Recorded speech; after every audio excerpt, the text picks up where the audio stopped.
خاموشی ایک ایسی عبادت ہے، فرشتہ اسے لکھ نہیں سکتا، شیطان اسے بگاڑ نہیں سکتا اور کوئی اسے جان نہیں سکتا۔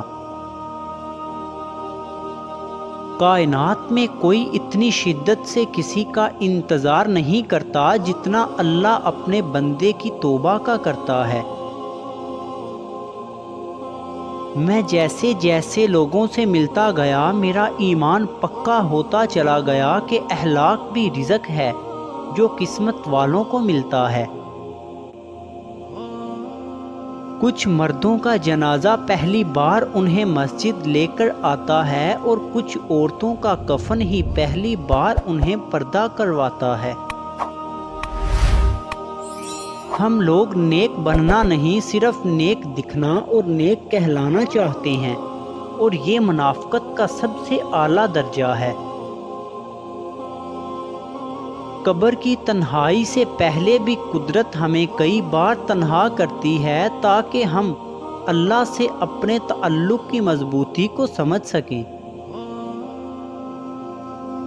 ایک مسجد کی دیوار پہ لکھا خوبصورت جملہ، اگر تم گناہوں سے تھک گئے ہو تو اندر آ جاؤ، خدا کی رحمت تمہارے انتظار میں ابھی تک نہیں تھکی۔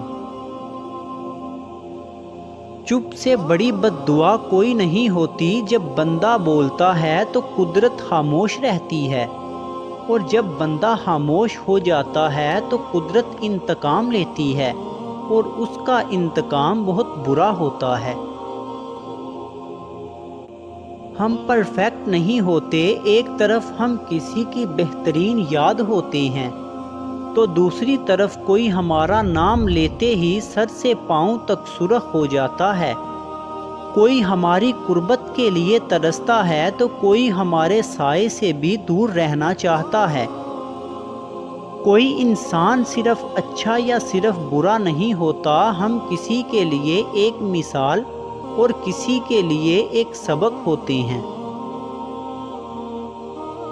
کسی کو بہن کہہ دینے یا بھائی بنا لینے سے اللہ کے بنائے ہوئے محرم اور نامحرم کے رشتے بدل نہیں سکتے۔ اپنی زندگی کو مشکل مت بنائیں اور خود کو بھی دھوکہ دینا چھوڑ دیں۔ 5 انگلیاں برابر نہیں ہوتی، لیکن اگر ان کو جھکا لیا جائے تو برابر ہو جاتی ہیں۔ بعض اوقات زندگی تب آسان ہو جاتی ہے جب ہم جھکتے ہیں اور نرم رویہ اختیار کرتے ہیں۔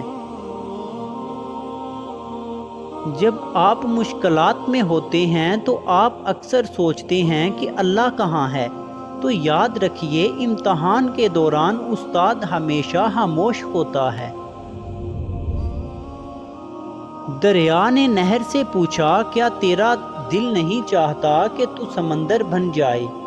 نہر نے دریا سے کہا، بڑا بن کر کھارا ہو جانے سے بہتر ہے کہ چھوٹا رہ کر میٹھا رہوں۔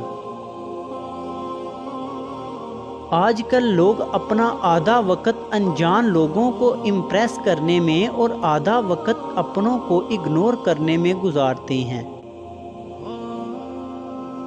دنیا میں اگر کوئی اپنی جگہ بنانی ہے تو سب سے خوبصورت جگہ ہے کسی کی سوچ میں رہنا، کسی کی دعا میں رہنا اور کسی کے دل میں رہنا۔ کوئی کتنا بھی بڑا گناہ گار کیوں نہ ہو، اللہ اس کے لیے دعا کا وسیلہ، توبہ کا راستہ اور رزق کا دروازہ کبھی نہیں بند کرتا۔ بہترین لوگ بہترین نیت رکھتے ہیں، جس کی وجہ سے اللہ تعالیٰ ان کے تمام کاموں کو سنوار دیتا ہے، اور جس کام کو رب سنوار دے اسے کوئی بندہ کیسے بگاڑ سکتا ہے۔ بادشاہوں کے پاس بیٹھنے سے کبھی بادشاہت نہیں ملا کرتی، لیکن اولیاء اللہ کی ایک ہی نگاہ بادشاہ بنا دیا کرتی ہے۔ فرض ہوتے ہیں آنسوؤں کے سجدے بلند جب آزمائش کی آذان ہوتی ہے، بڑا مشکل ہے ضبط کا وضو سنبھالنا، بڑی لمبی یہ صبر کی نماز ہوتی ہے۔ دوسروں کو ان کی برائی کی وجہ سے مت چھوڑو، اگر آپ خود اچھے ہیں تو ان کے ساتھ رہیں، ہو سکتا ہے کہ وہ آپ کی اچھائی دیکھ کر خود بھی اچھے بن جائیں۔